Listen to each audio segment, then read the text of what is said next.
You're listening to Mr. Save-A-Home, Becoming an Agent Tour. Good day, good people. My name is Navid Moosa, and thank you for tuning in to Mr. Save-A-Home, Becoming an Agent Tour. Thanks for tuning in. I know there's a lot of information out there, yet you choose to come here, and I appreciate that. So does my team. And here, what we like to do is talk about mindsets of being an entrepreneur, real estate, flips, wholesaling, whatever. You know, we just talk about investing in you, investing in life, and investing in real estate. So let's get into it. I think the first thing a lot of people think about when they think about the entrepreneurial life or the working for yourself or being your own boss is the freedom and flexibility. I think that's first, with the potential financial benefits with a close second place. I think what gets overlooked is the time that we have as an entrepreneur. And I'll expand on that. 12 months is a year by the calendar laws, right? However, in business, 9 months is a year. And that's my personal opinion. And here's why I say that. You have 3 quarters to perform. Okay, this is not like football or basketball, any kind of sport where you have 4 quarters to do what you need to get done. What it is you have 3 quarters you have 9 months out of 12 months to get your production in. And those additional 3 months is your time to reflect on the business and to see where you need to go on the next year ahead. See, a lot of the times, remember, all this is my opinion and my experience. It's not law, okay? But it's 20 years of experience in this. We have this time given to us. Everybody has 24 hours in a day, right? No matter what, if you're W-2 or W-9, it doesn't make a difference. We all have 24 hours in a day. However, like, it's a cliche, but it's how we spend it that matters the most. So when we're given this time, especially as an entrepreneur, one of our downsides is that the minute we get 15, 20 minutes or something of quote unquote downtime, we automatically plug it with something else. Like, oh, let me get a minute to breathe. But when you get that minute to breathe, you remember, oh, I forgot this, and you go do that something right away. And next thing you know, your day's kind of, sidetracked or whatever. And so that's why I say you have 9 months, because in reality, if you tell yourself you have 9 months, you're not going to probably stick to that 9 months. You're probably going to go to 10 months. Okay. But it's always to allocate time for those moments of downtime. Oops, I remembered something. And so what I like to personally do, and what I would recommend anyone doing, whether you're a newbie or even a veteran, and if you don't do this, put in your books, from January 1 to September 30th. Like, that's it. That's the time you have to produce. And October, November, and December are bonus months. If you do a deal in those 3 months, okay, congrats, that's bonus, that's extra, treat yourself, do whatever. Okay?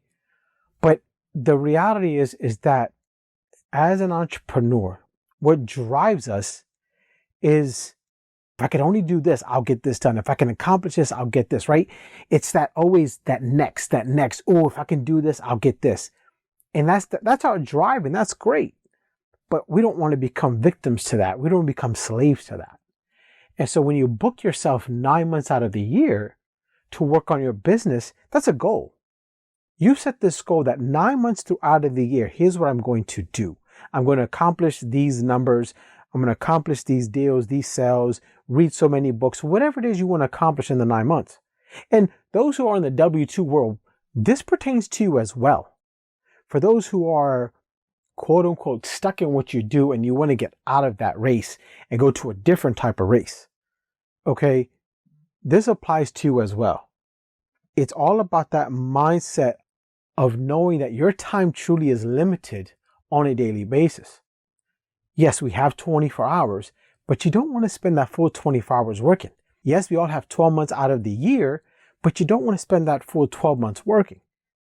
You want to take time for yourself, take time for your significant other, take time for your family, take time for your initial family. The difference is your family that you create by when you get married or have children, and then your initial family, which is mom and dad and your siblings. So, and then there's yourself, right? So you want to make time for all those as well. And you have to book that in. You have to book that in some way, somehow, but you don't just want to fit it in or get it in when you can fit it in. No, you want to actually book that time so you can enjoy that time. And so those are the last 3 months. And for the most part, let's be honest. I mean, come Thanksgiving, does anybody really work? I mean, Halloween is when people start slacking off. And come Thanksgiving, oh, hell. You're lucky to get a phone call back from some people. I mean, let's be honest. Come Thanksgiving, you don't hear somebody till like after the first week of January. And so I had noticed that earlier on in my career that, damn, what's going on? How come December, like I just can't get stuff done? Well, I relied on people to get other things done with me, not for me, but with me. And because that was just creating a struggle for me to get things accomplished, 2 things happened. Number 1, I stopped relying on people. And number 2, I was like, the hell with it. I'm going to go ahead and take some time off. Now, initially, I started with taking January off up until February, like January to like mid-February. That didn't work out so well, so I did like December to January, and that was okay. And I kind of messed around, took like just the last week, like Thanksgiving to like a week or 2 into December rather. And it worked and didn't work, and then consistently, and I just say, you know what, I'm making my schedule. Here's my schedule. Friday 12 noon, I'm done, and I'll go back to work on Monday. And then that was first, and then it morphed to, damn, I don't got time to reevaluate my business. I need time to look at what mistakes, what flaws did I make? I'm not perfect. Lord knows that. So I need time to reflect on that. And the weekend isn't enough. The holidays aren't made for that. The holidays are made to reflect on yourself as an individual, as a whole, and to enjoy the family time. So you need to book in time. And for me, what has worked out for the past, I would say 3 or 4 years, is not necessarily taking off, but just chilling down, just relaxing my business from October 1 to the end of the year. And those 3 months, I did work, but I wasn't going out hustling and looking for the stuff. If something came to me about referral, hey, I worked with it. I didn't say no to it. But I wasn't in my grind mode like I was for the first 9 months out of the year. It doesn't mean I got it made or anything like that. It just means that I knew what it was important to me, and I knew what was going to be important to help the business grow for my team at that time and for my team now. So although we are all working, we all understand that at the end of September, we were kind of done hustling and bustling. That October, November, December, we're going to reflect, look at what we've done, what missed opportunities, why we missed them, how can we become better, how can we support each other. It's a reflection quarter, a review quarter, whatever you want to call it. That last quarter of the year was the time just to replenish the soul, was to replenish just everybody's tank, because we were depleting it consistently for 9 months. This is not the end goal. We don't want to deplete our tank for the first 9 months out of the year every single year. That shit's going to get old fast.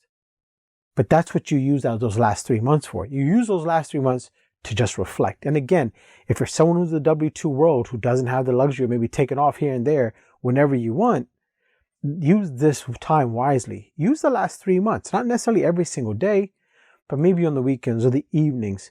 Use those times up until you can actually quit your job to look at, okay, here's what I've done this year. Did I get a promotion? No. Was a promotion even presented to me? Yes or no? Could I have gotten a bonus? Yes. Did I get the bonus? No. Why didn't I get it? Like, let's look at the reviews of my manager. Like, use that time to go all this stuff. And if you like your job, but you got passed up for a promotion or a bonus, look at it and see, hey, to me, it's worth taking that extra step because I do want to get that bonus. I do want to get that promotion because I do like my job. Nothing wrong with that. But if you don't like your job and you're giving 110%, then maybe it's time for you to do something different. I have an episode on my podcast talking about what's next, that next something.